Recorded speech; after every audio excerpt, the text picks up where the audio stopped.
Notre série sur la puissance des bonnes œuvres.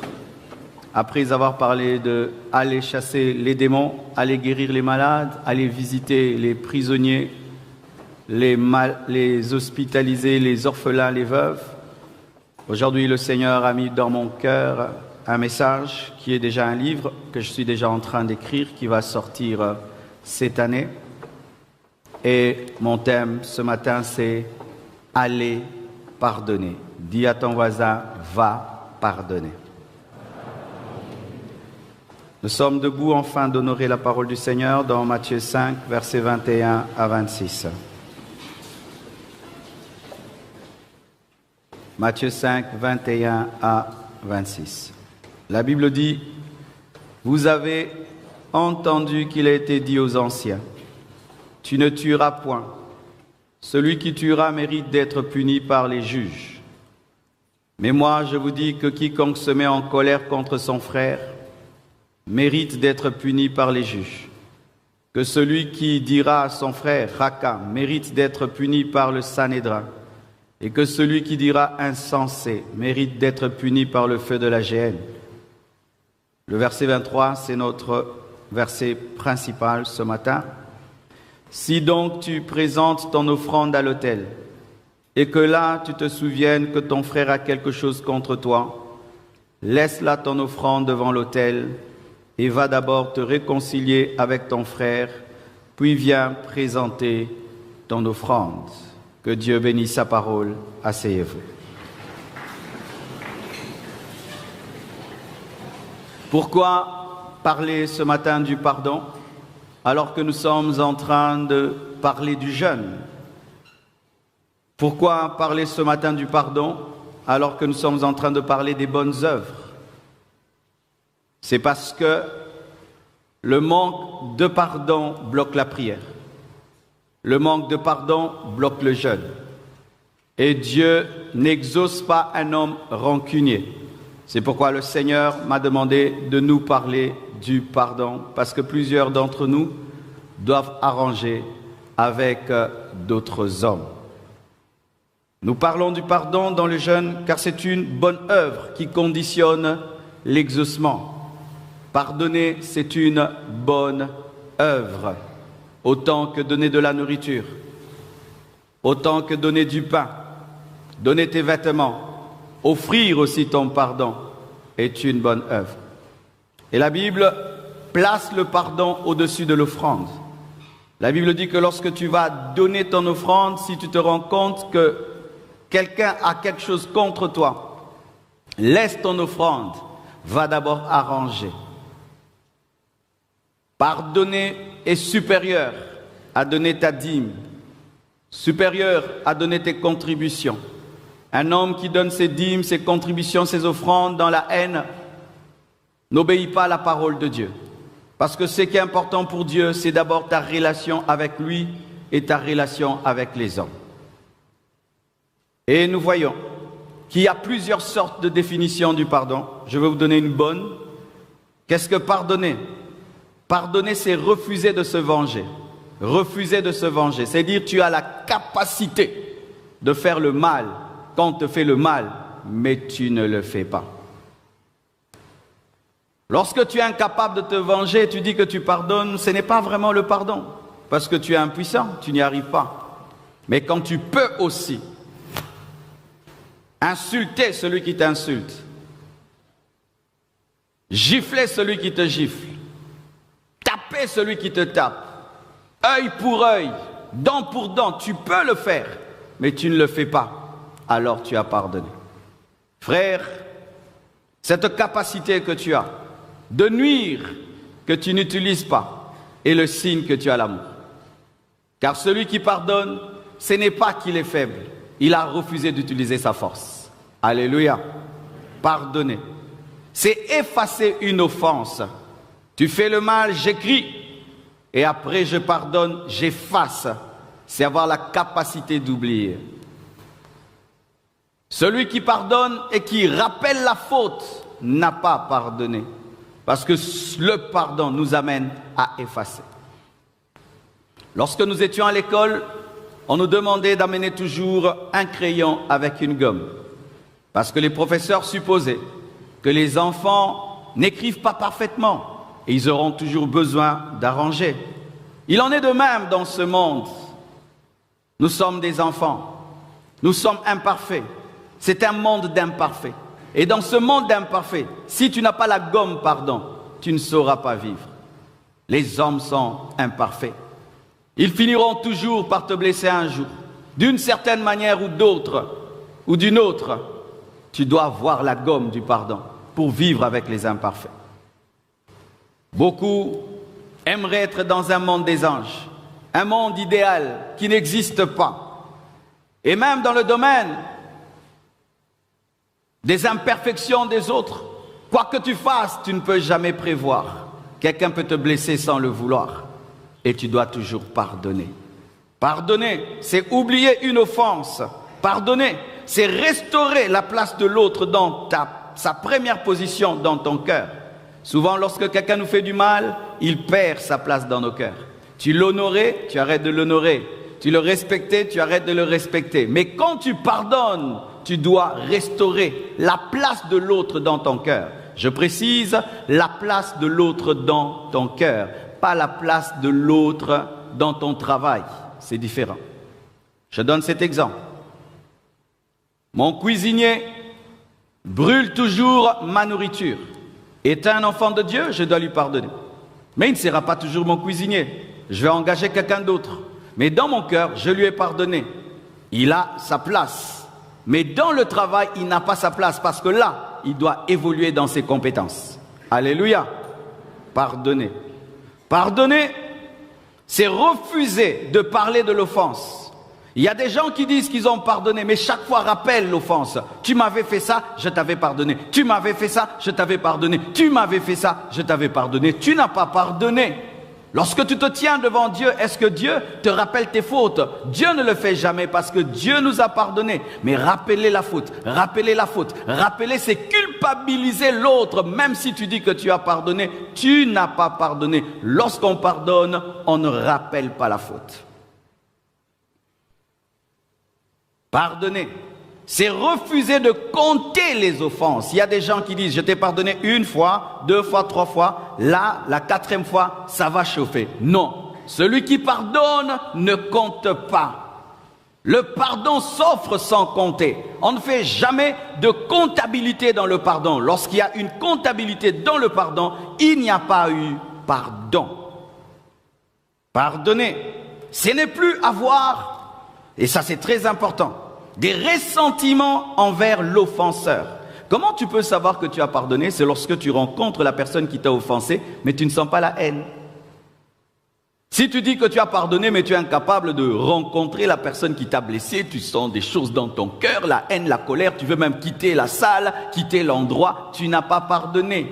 Lorsqu'on pardonne, on ne ressent plus la colère, on ne ressent plus la haine, ni le désir de rejet. Ton cœur peut te révéler si tu as pardonné pour de vrai, car des fois, le pardon est un pardon des lèvres, mais dans le cœur, il y a toujours la haine. Il faut qu'il y ait offense pour parler du pardon. Si dans ton couple, il n'y a jamais eu une offense, ne dis pas « moi, j'ai un cœur qui pardonne », on ne t'a jamais blessé. Si dans vos amitiés, il n'y a jamais eu un problème, ne dis pas que vous êtes les meilleurs amis du monde. Il n'y a jamais eu l'offense. Si dans ta famille, il n'y a jamais eu d'offense, ne dis pas que vous êtes la meilleure famille du monde. C'est lorsqu'il y aura une offense que le cœur va se révéler et le pardon va se donner. Alléluia. Partout où il y a pardon, il y a un offenseur et un offensé. Mais selon le monde, voici la définition du pardon. C'est une faiblesse. Le monde, les païens, les hommes qui ne connaissent pas Dieu considèrent le pardon comme étant une faiblesse. Et on dit toujours, regarde-toi, tu pardonnes toujours à ta femme, tu pardonnes toujours à ton mari, tu pardonnes toujours à tes enfants, tu n'es pas un père autoritaire, il est faible. Toi, toujours tes amis te font du mal et tu ne fais que pardonner. Tu es faible. Selon le monde, le pardon est une faiblesse. Mais selon Dieu, le pardon est une puissance. Et je crois que le pardon est une puissance parce que c'est le pardon qui nous a sauvés, qui nous a transformés et qui a fait de nous des enfants de Dieu. Alléluia. Selon le monde, le pardon c'est de l'hypocrisie. Parce que le monde ne croit pas au pardon. Lorsque quelqu'un pardonne, il dit non, ce n'est qu'une stratégie. Il fait semblant, mais dans le cœur, il y a toujours des choses. Toi, tu veux dire que tu as pardonné? Non, on ne pardonne pas. C'est l'hypocrisie. C'est une stratégie. Selon le monde, le pardon est impossible. Une fois, j'ai suivi une émission, c'était en France. Il y a une femme ici du Congo, qui venait du Kivu, qui témoignait sur son viol et qui a été engrossée 2 fois par des violeurs. Et elle disait au journaliste français qu'elle avait pardonné. Je voyais ce journaliste avec des yeux éberlués, si ça se dit, stupéfait. Regardez cette dame comme si c'était un phénomène naturel.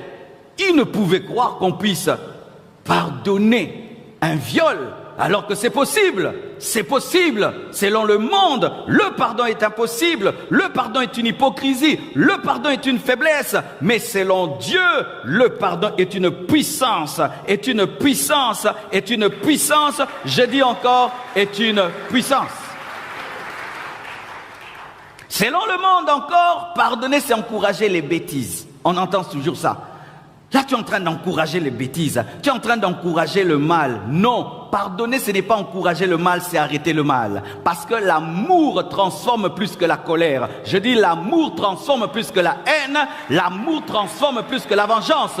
Dieu a utilisé la colère dans l'Ancien Testament, il n'a pas sauvé le monde. Mais lorsqu'il a utilisé l'amour, il a sauvé l'humanité. Pardonner n'est pas une faiblesse, pardonner est une puissance. Et pardonner, ce n'est pas encourager le mal, mais c'est donner une occasion de changer et de transformation. Alléluia. Combien de fois faut-il pardonner? Dis avec moi, pasteur, combien de fois? Matthieu 18, versets 21 à 22, la Bible dit. Alors Pierre s'approcha de lui et dit, Seigneur, combien de fois pardonnerai-je à mon frère lorsqu'il péchera contre moi? Serait-ce jusqu'à 7 fois? Pierre trouvait déjà que 7 fois, pardonner 7 fois, c'est beaucoup. Mais Jésus lui dit, je ne te dis pas jusqu'à 7 fois, mais jusqu'à 70 fois, 7 fois. Combien de fois il faut pardonner? Il faut pardonner tout le temps. Toujours. Tout le temps. 7 fois 7. 70 fois fois 7. 2 fois le chiffre 7. Le chiffre 7, c'est le chiffre de la perfection. Combien de fois tu dois pardonner? Il n'y a pas de combien de fois. Il faut toujours pardonner 20 000 fois, 30 000 fois, 50 000 fois, 1 million de fois. Tu vas me dire, oh non, pasteur, c'est trop. Mais combien de fois Dieu t'a pardonné? Plusieurs fois, n'est-ce pas? Pardonne-nous nos offenses comme nous pardonnons aussi à ceux qui nous ont offensés. Si Dieu te pardonne 1 million de fois, tu dois également pardonner 1 million de fois. 70 fois fois 7. 7, 7, 7, perfection. Qu'est-ce qu'il faut pardonner? Dis avec moi, qu'est-ce qu'il faut pardonner? Certains, pour eux, il y a des péchés qu'on pardonne et des péchés qu'on ne pardonne pas. J'entends des hommes qui disent, tu peux me faire ça, ça peut passer, ça peut passer, mais si tu touches à ma personnalité, ça ne va pas passer. Touche à tout, sauf à ma mère. Touche à tout, sauf à ma femme. Touche à tout, sauf à mon mari. Touche à tout, sauf... Est-ce qu'il y a des choses qu'on pardonne et des choses qu'on ne pardonne pas? Est-ce qu'il y a des choses qui passent et des choses qui ne passent pas? Est-ce qu'il y a des péchés incompréhensibles et des péchés compréhensibles? Voici ce que la Bible dit. 1 Corinthiens 13, verset 7. La charité excuse tout, pas certaines choses. Elle croit tout, elle espère tout, elle supporte tout. Qu'est-ce qu'il faut pardonner? Tout, dites tout. Il faut même pardonner l'adultère. Lorsque la Bible parle même de l'adultère, dans le domaine du mariage, la Bible n'oblige pas de répudier. La Bible propose que tu pardonnes, mais si tu n'arrives pas, tu répudies. Mais la pensée parfaite de Dieu, c'est de pardonner. Il faut tout pardonner. Pardonner le viol, pardonner le meurtre, pardonner tout, pardonner tout. Une fois, j'ai suivi un documentaire aux États-Unis. Un père a cherché le meurtrier de son fils qui était en prison. Il s'est converti. Il est allé le voir. Il a dit, tu m'as pris mon fils, mon seul fils que j'avais. Je t'ai haï toute ma vie. mais je suis devenu chrétien. Et je sais que toi aussi tu as des problèmes. Et si tu as tué mon fils, c'est parce que tu allais mal. Je te pardonne. Quoi? Je te pardonne d'avoir tué mon fils. Dieu nous a pardonné d'avoir tué son fils. Alléluia. Il faut tout pardonner. Tout pardonner. Il n'y a pas de choses à garder. Tout pardonner. Quand faut-il pardonner? Matthieu 18, versets 21 à 22. Alors Pierre s'approcha de lui et dit, « Seigneur, combien de fois pardonnerai-je à mon frère lorsqu'il péchera contre moi? Serait jusqu'à 7 fois? » Jésus lui dit, « Je ne te dis pas jusqu'à 7 fois, mais jusqu'à 70 fois. » Il faut pardonner tout le temps. Certains pardonnent seulement dimanche. Amen. Quand c'est dimanche, c'est quand ils pardonnent. Mais du lundi au samedi, ils vivent dans la rancune. Il faut pardonner tout le temps. Il faut même pardonner lorsque tu ne t'es pas réveillé de bonne humeur. Il faut pardonner même quand on t'a tellement dérangé. Certains se donnent le droit d'être méchants parce qu'il a eu une mauvaise journée. Aujourd'hui, je me suis mal réveillé. On m'a dérangé au boulot. On m'a dérangé partout. Alors j'étais tellement énervé. On m'a dérangé dans le taxi. C'est pourquoi j'ai mal répondu. Parce que c'était une mauvaise journée. Moi, souvent le samedi, je suis très énervé. Moi, souvent le lundi. Il faut pardonner tous les jours. Pas seulement dimanche. Tous les jours. Quelle est la qualité du pardon que tu dois offrir? Parce qu'il y a des niveaux de pardon. Certains donnent un pardon quantitatif, mais pas qualitatif. Ils pardonnent des lèvres, mais ne pardonnent pas du cœur. Je vois même certains qui disent, sans te regarder, « Ok, je te pardonne, passe, je te pardonne. Ah, allez, je te pardonne. » Et d'autres même, ils te pardonnent, mais ils t'insultent. Ils te pardonnent avec des chantages. Si tu oses encore, je vais dire ce que tu m'avais fait, mais je te pardonne. Comment faut-il pardonner? Matthieu 18, verset 35.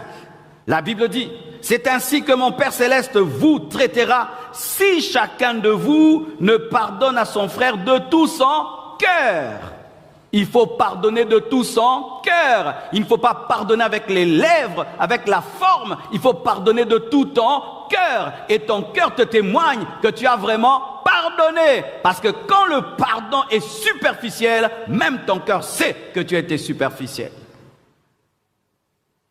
À qui faut-il pardonner? J'aimerais un peu parler là en profondeur. Dites à qui? Matthieu 6, verset 12, la Bible dit, « Pardonne-nous nos offenses comme nous aussi nous pardonnons à tout le monde qui nous ont offensés. » À tout le monde. Il y a des hommes qui pardonnent facilement les païens et pas les chrétiens. Je vois ça dans les églises. Pourquoi tu n'as pas pardonné? C'est parce que c'est un chrétien. Comment avec la connaissance de la Bible qu'il a, il peut me faire ça? Comment lui qui est prédicateur m'a fait ça? Comment lui qui prophétise m'a fait ça? La Bible ne dit pas que tu dois être dur avec les païens et tu dois être dur avec les chrétiens et tolérant avec les païens. Et d'autres sont durs avec les membres de leur famille et tolérants avec les amis du quartier. Tu vas voir, il est dur avec ses frères, dur avec sa femme, dur avec son mari, mais tolérant avec tout le monde. Il faut pardonner à tout le monde. Certains pardonnent difficilement des personnes qui ont reçu leur amour. Je l'ai tellement aimé et il m'a blessé, je ne peux pas le pardonner. D'ailleurs, comme tu l'as beaucoup aimé, tu dois pardonner. Alléluia. Pardonnez vos ex, même s'ils se sont remariés. Pardonnez, pardonnez. Alléluia. Non, je l'ai trop aimé. Le mari de ma jeunesse. Même si c'est la femme l'a pris le mari de la jeunesse, pardonne cette femme. Alléluia. Et Dieu s'en occupera. Pardonnez, pardonnez à tout le monde. Je lui ai donné ma confiance, il m'a trahi. Tout le monde sauf lui. Non, surtout lui.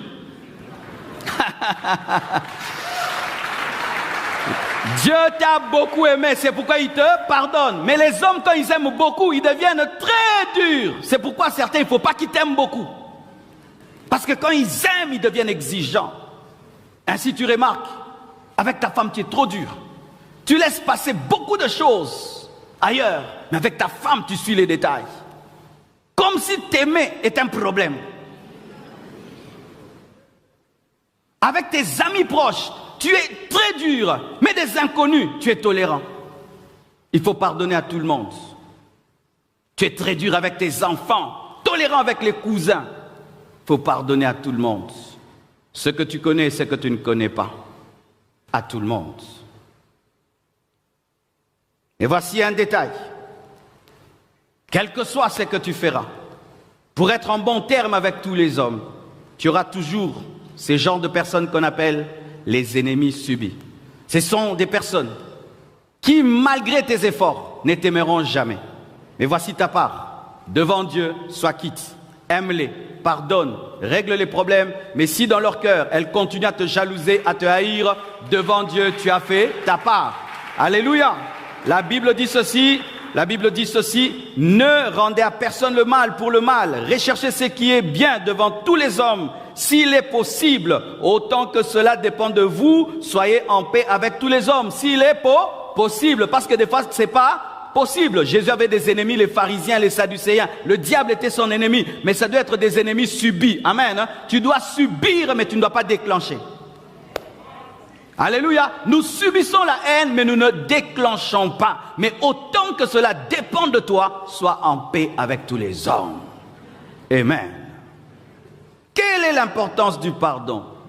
Dis pourquoi pardonner? Premièrement, il faut pardonner parce que la rancune bloque l'exaucement. Frère, si tu es là, tu as fait 3 ans avec un ennemi dans ton cœur, sache que Dieu ne t'a jamais exaucé. C'est pourquoi tu pries beaucoup, mais tu n'as aucun résultat, parce que Dieu ne t'exauce pas. Pardonne-nous nos offenses, comme nous pardonnons à ceux qui nous ont offensés. Et donc, si Dieu ne t'exauce pas, ne te pardonne pas, donc il ne t'exauce pas. La rancune bloque le ciel, bloque la prière, ferme le ciel, la rancune. Cet homme-là, tu es concentré à le haïr, il est en train de bloquer ta vie de prière. Cette personne que tu n'aimes pas est en train de détruire ta vie de prière. Tu jeûnes pour rien, tu pries pour rien, tu fais des veillées pour rien. Dieu ne t'exaucera pas. Laisse là ton offrande et va arranger. Ensuite, va donner l'offrande. Pourquoi faut-il pardonner? Afin de réduire le nombre des ennemis. Nous aurons toujours des ennemis, mais il faut les réduire autant que cela est possible. Vous connaissez l'histoire d'Achille en Grèce. En Grèce, il y avait un homme très fort. Cet homme tabassait tout le monde et il avait beaucoup d'ennemis. Et un jour, il est allé dans une guerre et il avait oublié l'un de ses ennemis qui était très faible. Et dans cette guerre, son ennemi a ciblé son talon. Il lui a asséné un coup, une flèche au niveau du talon. Et Achille est mort ainsi. Un homme fort, un homme puissant qui était tué par un faible. Pourquoi? Il en avait tellement qu'il avait oublié celui-là. Il avait tué son frère et il avait oublié. C'est ainsi qu'il y a cet adage qui dit le talon d'Achille. L'homme fort mais qui était tué dans une faiblesse. Tu as beaucoup d'ennemis.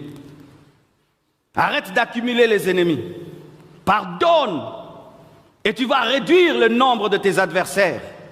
Parce qu'un jour, dans la faiblesse et dans la vieillesse, un ennemi que tu as oublié peut devenir fort et te faire du mal. Même Dieu a cette stratégie. Voyez. Colossiens 1, versets 20 à 21. La Bible dit, il a voulu par lui réconcilier tout avec lui-même, tant ce qui est sur la terre, les hommes, que ce qui est dans les cieux, les anges, en faisant la paix par lui, par le sang de sa croix. Et vous, qui étiez autrefois étrangers et ennemis, par vos offenses et par vos mauvaises œuvres, il vous a maintenant réconciliés. Nous étions des ennemis de Dieu, n'est-ce pas? Voyez comment Dieu nous a eu. Comment il nous a eu? Il nous a pas pardonné. Et Dieu a réduit le nombre de ses ennemis. Voilà que je prêche l'évangile. Je chasse les démons. Je détruis la sorcellerie. Alors que j'étais son ennemi, qu'est-ce qu'il a fait? Le pardon. Pardonne, tu auras des nouveaux amis. Pardonne et tes ennemis deviendront tes amis. Et j'ai remarqué, certains anciens ennemis deviennent des meilleurs amis. Pourquoi? Parce qu'ils savent quantifier et apprécier la relation avec toi. Frères et sœurs, réduisez le nombre de vos ennemis. Réduisez en pardonnant. Pourquoi faut-il pardonner? Pour ressembler au Père qui est parfait. Nous ne ressemblons pas à Dieu seulement en faisant des miracles.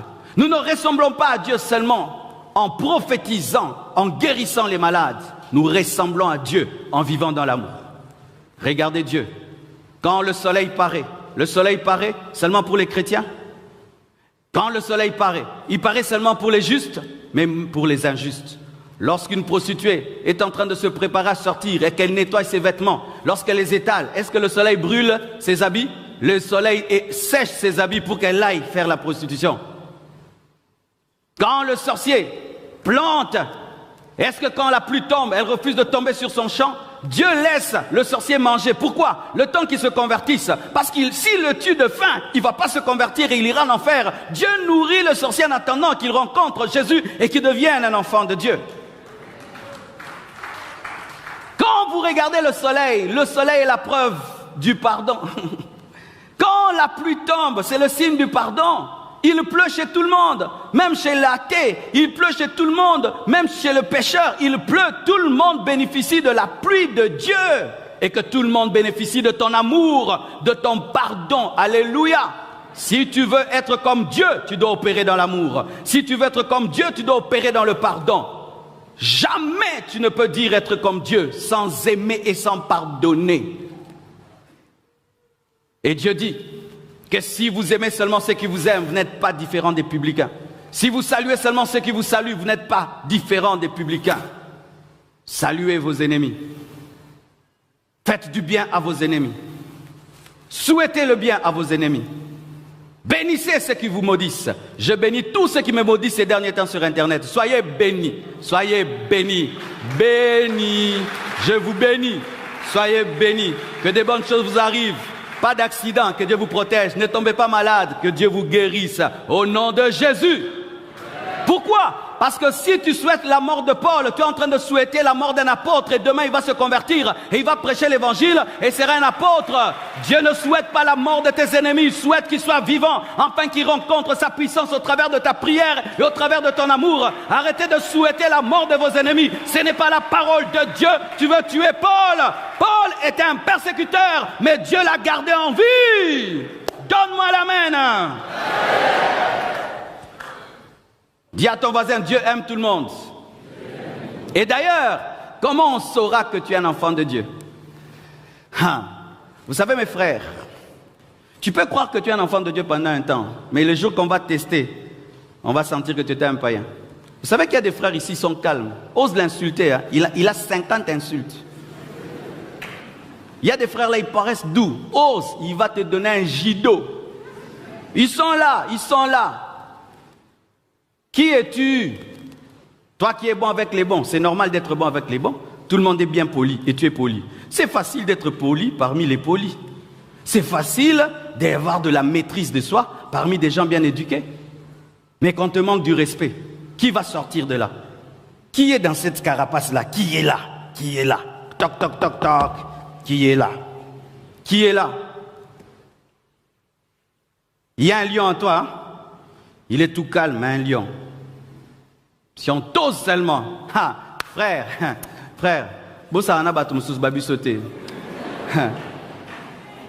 ah oui, ils sont là, calmes comme tout. C'est comme une éponge.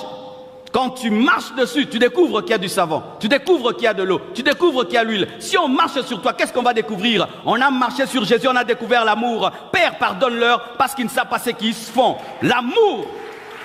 Si on marche sur toi, qu'est-ce qu'on va trouver? Si on marche sur toi, on va trouver quoi? Un lion, un serpent? Qu'est-ce qu'on va trouver si on marche sur toi? Il y a des gens, tu penses qu'il est poli. Non, on l'a jamais cherché. Si tu le cherches, tu vas vivre son impolitesse. D'ailleurs, il va te prévenir. Hé, Nazalak impoli.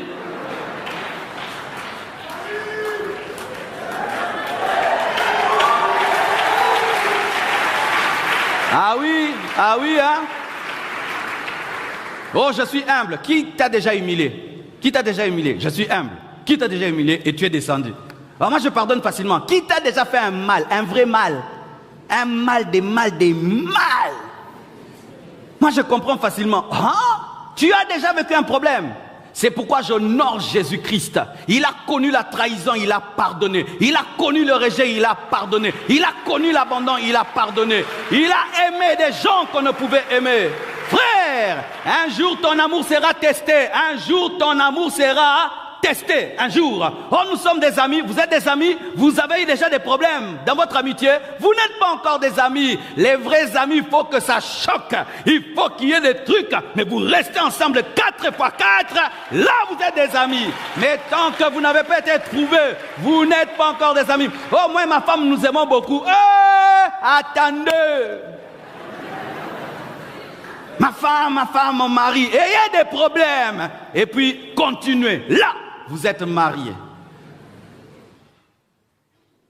Moi et ma femme. Et des problèmes. Et continue à dire moi et ma femme. Là, maintenant, c'est ta femme. Dites amen. Même des gens, pasteur, j'aime l'église Compassion, je t'aime beaucoup. Je te prêche bien. Gueulez. Pas avec une voix pastorale. Tu es suspendu. Allons, église.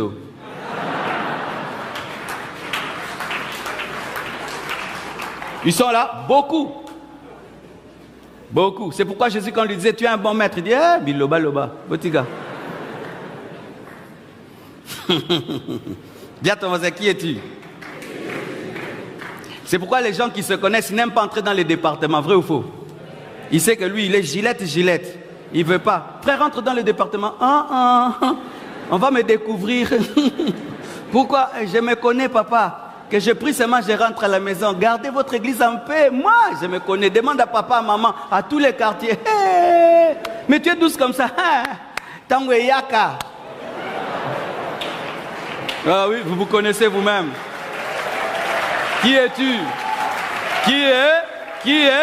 Qui es-tu? Quand tu es en colère, tu trembles. En colère, tu trembles. Un chrétien. Tu n'as jamais tremblé par la plénitude du Saint-Esprit. Le feu tombe ici, toi tu ne bouges jamais. Mais quand tu es en colère, maintenant tu es en transe. Toi tu n'as que des transes de colère, jamais des transes d'onction et de puissance. Ah oui, hein. Vous savez même, il y a certains chrétiens ici, je les garde souvent loin. Hein. Pourquoi? Je sais, si tu t'approches près de lui trop, il va repasser l'eau, pasteur. Il te recadre. Pasteur, c'est pas parce qu'on prie dans l'église que tu peux nous manquer. Attention, hein. Nous on vient de... tu le regardes. Ah oui, surtout les fidèles de l'Europe. Vous qui priez en Europe, ils sont graves les fidèles de l'Europe de Paris, hein. Pasteur, je suis très étonné, hein. Je suis arrivé, ça fait 30 minutes, tu m'avais fixé un rendez-vous, hein. Et puis je suis là depuis 30 minutes, hein. Mais tu vois pas que l'heure est, frère. Que Dieu fortifie tous les pasteurs de la France au nom de Jésus. Pourquoi faut-il pardonner? Il faut pardonner pour transformer le temple en prison. Pourquoi? Parce que lorsque tu ne pardonnes pas, tu deviens une prison. Nous sommes des temples du Saint-Esprit, mes frères. Mais lorsque tu gardes des gens prisonniers dans ton cœur, tu deviens une prison. Je connais quelqu'un personnellement qui a attrapé la corona. La Covid-19, le corona, et qui est allée dans le coma pendant longtemps. Et elle est allée au ciel. Et quand elle est allée au ciel, elle est morte, elle est allée au ciel, elle a vu une grande lumière et qui lui a dit, rentre, tu n'es pas prête. Pourquoi? Tu as 3 personnes dans ton cœur que tu n'as jamais pardonnées. Tu n'es pas prête, rentre. Et Dieu lui cite le nom des 3 personnes. Et puis elle est sortie du coma. Elle a commencé à nous prêcher la parole. Elle a décidé d'arranger. Elle a failli rater le ciel parce qu'elle avait gardé des personnes dans son cœur. Elle était une prison. Frère, quand tu ne pardonnes pas, toi qui es le temple du Saint-Esprit, tu deviens une prison. Et tu sais, quand tu gardes des prisonniers, je ne sais pas si dans la prison, il y a une bonne odeur. Et quand tu as gardé prisonnier une brebis du Seigneur, tu vas sentir la prison. Et tu vas sentir les brebis. Et quand tu pries, Seigneur, exauce-moi, Dieu entend, bé, bé, bé. Parce que sa brebis est en toi. Et Dieu a dit à cette femme, rentre. Et dans sa colère, elle avait même donné des sobriquets à ses ennemis. Tu as donné des sobriquets aux gens. Quel petit nom tu as donné à quelqu'un? Il ne sait pas qu'il porte ce nom dans ta vie. Mais toi, tu sais que tu lui as donné ce nom-là. Il a un nom. Dragon. Il a un nom. Et elle avait donné un nom terrible. Terrible vraiment. Et Dieu a cité le nom qu'elle avait donné. Frère, sœur, qui est dans ton cœur? Tu risques de rater l'enlèvement parce que tu es retenu. Redevenez des temples, vous qui êtes devenus des prisons. Et c'est malheureux, des fois. Vos prisonniers ne sont pas loin de vous. Ils sont dans l'église et dans vos familles. C'est terrible, hein? C'est terrible. Toi, tu es prisonnier là. C'est dans ta famille et dans l'église. Là où tu viens adorer, là où tu viens prier, tu as des prisonniers dans le cœur. Il faut voir des fois dans les réunions des églises comment les gens sortent des méchancetés. Tu te rends compte. Vous priez et vous avez tout ça dans le cœur, les uns pour les autres, dans une même église, dans une même famille, frères et sœurs, mais des choses dans le cœur. Pourquoi faut-il pardonner? Il faut pardonner pour avoir la paix avec soi-même. Parce qu'un homme normal, quand il ne pardonne pas, il sent un désordre en lui. Vrai ou faux? Une personne remplie de l'esprit, lorsqu'elle ne pardonne pas, elle perd la paix. Parce que la conscience dérange. Je ne pardonne pas seulement pour être en paix avec Dieu. Je ne pardonne pas seulement pour libérer l'autre. Je pardonne aussi pour me libérer moi-même. Parce que j'ai besoin d'avoir la paix. Tu as besoin d'avoir la paix. Un vrai enfant de Dieu, quand il n'a pas pardonné, il ne sait pas dormir. Un vrai couple qui se chamaille ne sait pas dormir. Quand tu t'entends avec ta femme et vous vous chamaillez, tu ne trouves pas le sommeil. Mais si toi tu ronfles, malgré que toi et ta femme, vous ne vous entendez pas, tu as un sérieux problème. La paix, pour trouver la paix. Pourquoi on pardonne? Pour prêcher par l'amour. Un homme est venu me dire, il m'a dit, pasteur, ma femme prie dans ton église. J'ai demandé à ma femme de ne plus prier, de ne plus me prêcher, qu'elle puisse vivre dans l'amour et je vais me convertir. Pourquoi? Parce que l'amour prêche plus que les paroles. Quelqu'un te fait le mal, tu lui rends le bien. Il ne te donne pas, mais toi tu lui donnes. Il ne s'humilie pas, toi tu t'humilies. Sans prêcher, tu es en train de prêcher la parole. Alléluia! Pourquoi il faut pardonner? Pour prêcher au travers de l'amour. Et je vous assure, là où les paroles, les coups ont échoué, l'amour n'échouera pas. Je répète, l'amour n'échouera pas. Alléluia. Et là, vraiment, j'aimerais donner un témoignage. Parce que les gens disent tellement de mauvaises choses sur les hommes de Dieu au Congo. Mais je viens d'avoir une preuve qu'il y a encore des serviteurs de Dieu dans ce pays. J'avais un problème avec un aîné dans le ministère. Il m'a prêché quand j'étais un enfant. Et puis il y a très très longtemps, je crois 6 ans, 7 ans, il m'avait invité prêcher. J'avais accepté, mais après j'étais plus convaincu. Et alors, au lieu de l'appeler, je lui ai écrit un SMS. J'ai dit, papa, je ne saurais pas venir et tout. Et il avait mal pris. Il était très très blessé, très humilié. Et après, moi j'ai oublié. On a continué à servir Dieu. Il y a 2, 3, 4 jours, je vois quelqu'un qui m'écrit. Appelle-moi, je l'appelle. Elle me dit, fils, je suis allé prier à la montagne. Et dans ma retraite, le Seigneur m'a parlé. Il m'a dit que je dois régler des problèmes avec 3 personnes. Et parmi ces personnes, il y a toi. Tu m'avais humilié, tu m'avais blessé. Mais Dieu m'a dit de te pardonner. Vous savez, quand il était en train de me dire qu'il me pardonnait, Dieu me dit, toi aussi, tu dois demander pardon. Vous voyez pourquoi? Parce que nous aimons recevoir le pardon. Hein? C'est ça. Il m'a pardonné. Il m'a pardonné. Souvent, le pardon, c'est un rendez-vous du donner, du recevoir. Et quand il le fait, tout d'un coup, mes yeux s'ouvrent. Je me rends compte que moi aussi, c'est vrai. Il fallait que je lui parle d'une bonne manière. Et moi aussi, je lui présente mes excuses. J'ai dit non, papa, d'ailleurs, c'était moi qui devais vous présenter des excuses. Parce qu'il fallait que je te cherche physiquement pour t'expliquer pourquoi je n'étais pas venu. Il ne fallait pas que je t'écrive, vraiment, papa, pardonne-moi. Il a dit que Dieu te bénisse. Et la paix est revenue. Et je vous dis, cet homme de Dieu, s'il était là dans ma vie, avec ce qu'il a fait, il est là. Il ne m'a pas prêché par un enseignement, ni par une conférence. Il m'a prêché seulement par le pardon.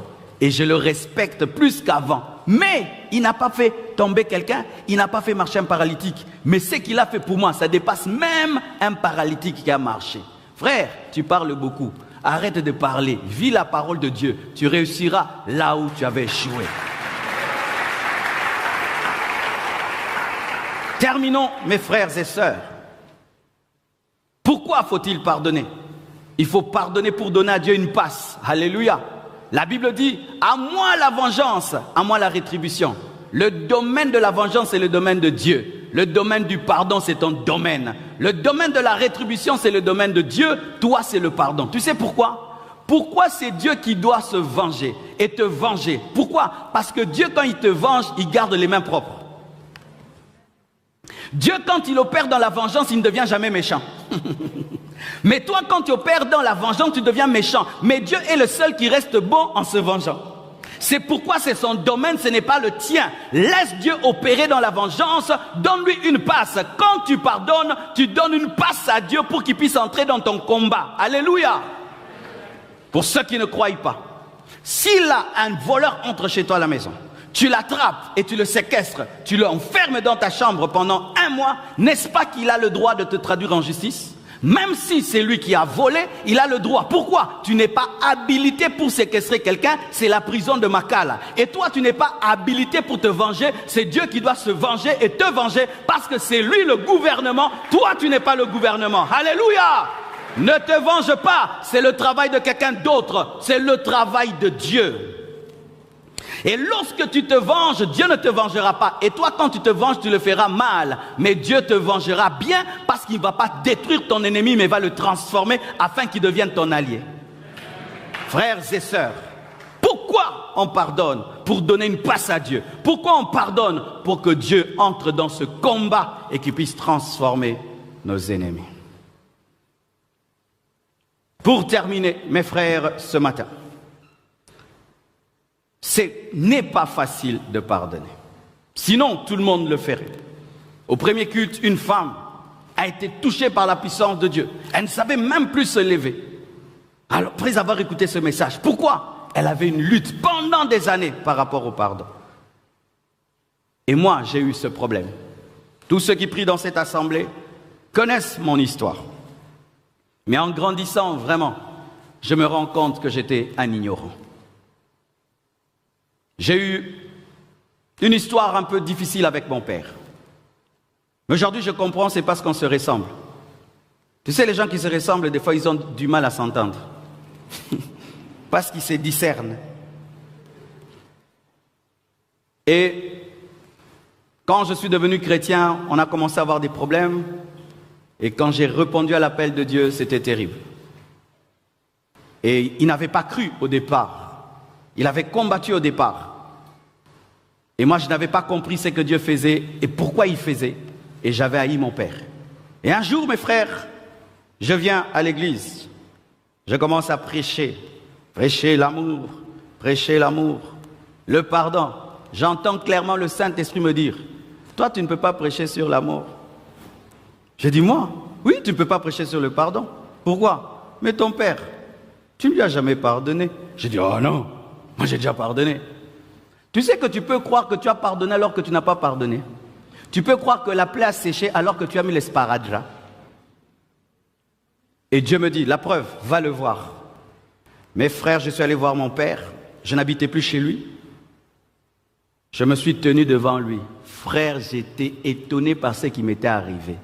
J'ai commencé à rappeler mon père des choses qu'il m'avait faites à l'âge de 10 ans. Quelle mémoire! Tel jour, tu ne m'avais pas acheté un vélo. Nakimukolo, non, rappelez ma vélo. Tel jour, c'était mon anniversaire. Tu avais fait ceci pour l'autre, pas pour moi. J'ai commencé à dire, j'avais une mémoire d'éléphant et mon père me regardait. Et frère, j'ai commencé à sentir mon corps trembler. Il y avait des fortes émotions en moi que je voulais réfréner, mais c'était plus fort. Et moi-même, j'étais étonné. Mais comment c'est intense comme ça? Dieu m'a dit, ta plaie était profonde. Et c'est vrai, frère, j'avais atteint un niveau, quand même Dieu me bénissait, je l'oubliais, je ne m'occupais pas de lui, et j'avais un verset biblique. Comme vous n'avez pas cru, vous ne mangerez pas les fruits. On a toujours des versets bibliques de méchanceté, pour s'encourager à la vengeance, à la haine, toujours des versets bibliques. Et puis je lui ai parlé. Plus je parlais, je sentais que des choses sortaient. Et puis quand j'ai fini, il m'a regardé. Et il m'a dit, mon fils, ce n'est pas que je ne t'aimais pas, mais pour moi tu es l'aîné. Et je devais être dur avec toi parce que tu es mon meilleur fils. Et c'était sa manière d'aimer. Donc lui, quand il aime, il est comme ça. J'ai dit, papa, il fallait signaler que c'est ça ton langage de l'amour pour que je comprenne. Et aujourd'hui, avec du recul, je me suis dit, mais pourquoi j'étais dur avec lui? C'était pas sa faute, parce que maintenant on cause beaucoup, c'est devenu vraiment un ami, on a tout arrangé. Et puis dernièrement, il me raconte même son histoire, je me dis, oh, c'était pas sa faute, c'est les grands-pères. Mon père avait un père très exigeant. Il me raconte un jour, il était 3e de la classe. Son père était fâché parce qu'il était 3e de la classe. Alors que Bamsous, 10e, papa va s'épelara.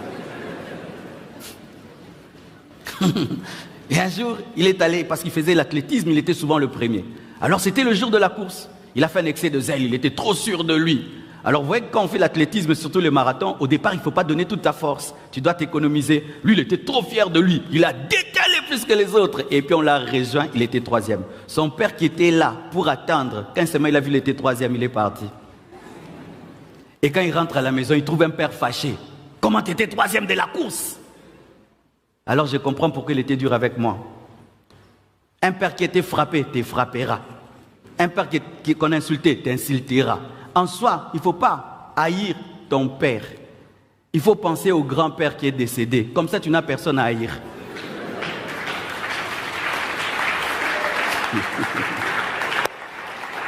Ah oui, parce que directement, j'ai eu compassion de lui. Au lieu maintenant que j'ai de la haine pour lui, j'ai eu pitié de lui aussi. J'ai pensé à son enfance, j'ai pensé à sa jeunesse. C'est ce que je vais t'enseigner en semaine. Comment arriver à pardonner.